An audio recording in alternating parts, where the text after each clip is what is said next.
Shalom Bapak Ibu Saudara kekasih dalam Kristus. Salam jumpa kembali dalam Renungan Harian Jemaat Landraki Biringkanaya, edisi Kamis 28 Mei 2020. Firman Tuhan hari ini kembali menyapa kita dari Keluaran pasalnya yang ke-19 ayat yang ke-7 sampai dengan ayatnya yang ke-9. Sebelum kita membaca, marilah kita berdoa. Kita berdoa. Bapa kami yang bertahta dalam kerajaan surga, kami bersyukur untuk hari baik dan kesehatan yang baik yang boleh kami alami sampai saat ini. Kami akan membaca dan merenungkan akan kebenaran firman-Mu. Roh Kudus-Mu, mampukanlah kami untuk memahami dan mengerti maksud dan rencana-Mu lewat firman yang akan kami baca pada saat ini. Hamba-Mu yang akan memberitakannya, Tuhan, Engkau memberkati hamba-Mu, karena hamba-Mu mampu menyampaikannya seturut dengan kehendak-Mu. Di dalam nama Putra-Mu Yesus kami berdoa. Amin. Keluaran pasal 19 ayat yang ke-7 sampai dengan ayatnya yang ke-9. Lalu datanglah Musa dan memanggil para tua-tua bangsa itu dan membawa ke depan mereka segala firman yang diperintahkan Tuhan kepadanya. Seluruh bangsa itu menjawab bersama-sama, segala yang difirmankan Tuhan akan kami lakukan. Lalu Musa pun menyampaikan jawab bangsa itu kepada Tuhan. Berfirmanlah Tuhan kepada Musa, sesungguhnya aku akan datang kepadamu dalam awan yang tebal, dengan maksud supaya dapat didengar oleh bangsa itu, apabila aku berbicara dengan engkau, dan juga supaya mereka senantiasa percaya kepadamu. Lalu Musa memberitahukan perkataan bangsa itu kepada Tuhan. Tema perenungan kita saat ini, berkomitmen di hadapan Tuhan. Apakah komitmen itu?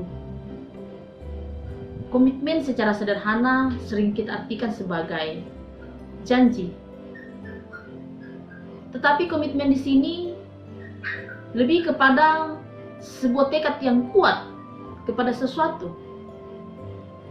Komitmen di sini memiliki unsur kontinuitas atau dilakukan secara terus-menerus.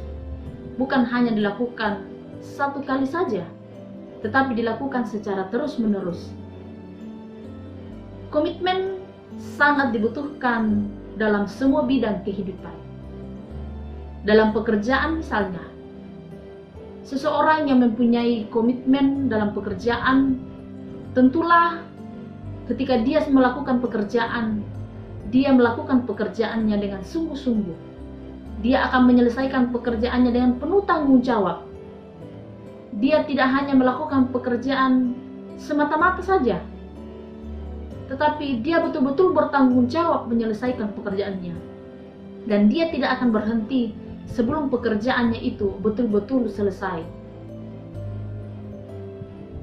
Begitu pula dalam kehidupan pernikahan.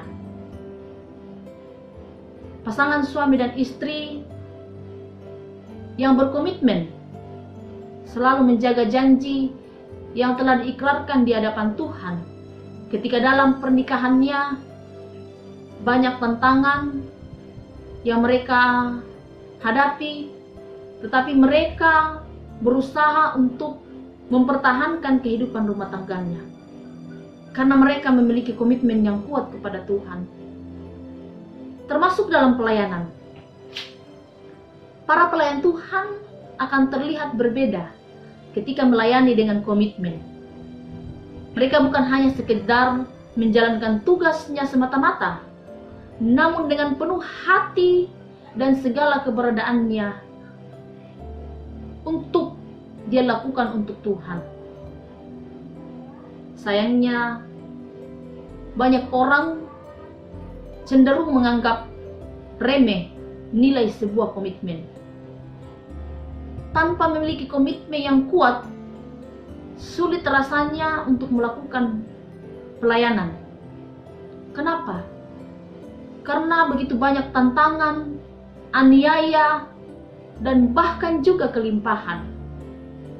Sering dipakai Tuhan untuk menguji bagaimana kita berkomitmen kepada Tuhan.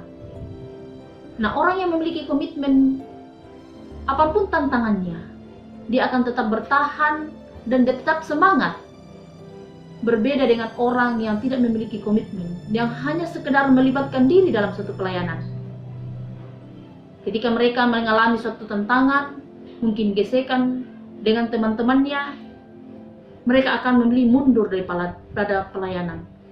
Tetapi orang yang memiliki komitmen, dia akan tetap semangat melakukan pelayanannya. Dan inilah yang menjadi pesan Tuhan lewat firman pada saat ini. Bagaimana berkomitmen di hadapan Tuhan. Di ayatnya yang ke-8 dikatakan bahwa seluruh bangsa itu menjawab bersama-sama, segala yang difirmankan Tuhan akan kami lakukan. Artinya bahwa bangsa Israel berkomitmen di hadapan Tuhan, segala yang difirmankan Tuhan kepadanya, bangsa Israel akan melakukannya. Nah, bagaimanakah komitmen yang sejati bagi Tuhan? Ada dua hal yang harus kita perhatikan untuk berjalan dalam sebuah komitmen yang benar kepada Tuhan. Yang pertama, tetap setia di tengah ketidaknyamanan. Tuhan membutuhkan orang-orang yang bersedia berkomitmen kepadanya apapun tantangan terburuk yang dialami. Tuhan tidak membutuhkan orang-orang yang hanya sekedar terlibat dalam suatu pekerjaan. Misalnya, dalam gereja, terkadang banyak orang yang selalu mengkritik.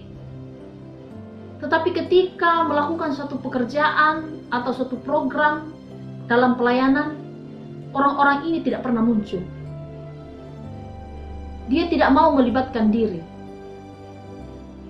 Dan orang-orang seperti ini Tuhan tidak inginkan. Karena Tuhan menginginkan orang yang betul-betul berkomitmen dalam pelayanan. Apapun keadaan yang kita alami, tetap setia dalam pelayanan. Kemudian yang kedua, tetap fokus kepada rencana Tuhan. Dalam pembacaan kita di ayatnya yang ke-9, dikatakan bahwa sesungguhnya Tuhan akan datang dalam awan yang tebal dengan maksud supaya ketika Dia berbicara kepada Musa, maka orang Israel dapat mendengarnya. Itulah sebabnya di ayat sebelumnya Tuhan melalui Musa meminta agar bangsa Israel sungguh-sungguh mendengarkan Tuhan. Dan di ayatnya yang ke-8, bangsa Israel menyanggupi. Bangsa Israel mengatakan bahwa segala yang difirmankan Tuhan akan mereka lakukan. Ketika bangsa Israel berkemah di gurun Sinai, maka Tuhan menyatakan kehendaknya untuk menjadikan bangsa Israel menjadi harta kesayangannya. Nah, hal ini akan terjadi apabila bangsa Israel sepenuh hati mendengarkan firman Allah dan berpegang teguh kepada perjanjiannya. Maka hal ini akan terjadi. Dan bangsa Israel menyanggupi di ayat yang ke-8. Dan mereka pun bertemu dengan Tuhan. Nah, saudara yang kekasih dalam Tuhan, ketika kita mampu memperhatikan dua hal tadi, bagaimana berjalan dalam komitmen yang benar kepada Tuhan, berkomitmen kepada Tuhan pun juga menuntun seseorang untuk membayar harga bagi Tuhan. Ada banyak tokoh dalam Alkitab, saudara yang kekasih dalam Tuhan, ketika berkomitmen kepada Tuhan, ada harga yang dibayar. Contoh misalnya, Abraham membayar harga dengan meninggalkan adat dan kebiasaan nenek moyangnya. Kemudian Yusuf membayar harga kekudusan di tanah asing. Musa membayar harga dengan melepas ahli waris. Bahkan Paulus membayar harga mahal dengan tetap teguh sekalipun ditentang, hingga akhirnya harus mati syahid. Dan masih banyak lagi tokoh-tokoh dalam Alkitab yang membayar harga mahal untuk berkomitmen kepada Tuhan. Dan apa yang mereka peroleh? Mereka beroleh kasih karunia daripada Tuhan. Jadi ketika kita berkomitmen kepada Tuhan, mau mengikut Tuhan, menjadi pelayan Tuhan, ada hal yang harus kita bayar. Mungkin kita meninggalkan keluarga, mungkin kita terlalu sibuk dan banyak hal, tapi itulah harga yang harus kita bayar ketika kita berkomitmen betul-betul kepada Tuhan. Dan yang kedua, bahwa ketika kita berkomitmen kepada Tuhan, kita dituntut untuk menyerahkan seluruh hidup kita kepada Tuhan. Berkomitmen kepada Tuhan itu bukan hanya 1-2 aspek saja, tetapi seluruh keberadaan hidup kita, hidup dan mati kita itu bersama dengan Kristus. Oleh karena itu, saudara yang kekasih dalam Tuhan, marilah kita berkomitmen dan menyerahkan hidup kita ke dalam rencana Tuhan. Dan hari ini Tuhan mencari orang-orang yang berkomitmen kepadanya. Dan adakah Ia menemukan saudara dan saya yang mau berkomitmen? Kiranya Roh Kudus memampukan kita. Amin. Mari kita berdoa. Terima kasih Tuhan atas waktu yang terbaik yang boleh kami alami saat ini. Kami boleh membaca dan merenungkan kebenaran firman-Mu. Kiranya firman yang telah kami baca saat ini dapat tertanam baik dalam hati dan pikiran kami. Kiranya kami boleh pakai dalam sepanjang kehidupan kami. Teruslah membimbing kami Tuhan dalam kehidupan kami lewat firman-Mu, agar kami tetap berpegang teguh kepada firman-Mu. Bapa dalam surga, kami tetap senantiasa berdoa akan keadaan yang saat ini kami alami, di mana virus corona yang sampai saat ini masih menjadi problem dalam kehidupan kami. Tetapi sebagai orang percaya, kami senantiasa menyerahkan ke dalam tangan kuasa-Mu, bahwa Engkau Tuhan yang sanggup menyelesaikan segala masalah dalam kehidupan kami. Bapa dalam surga, inilah doa kami, dalam Kristus kami berdoa. Haleluya. Amin.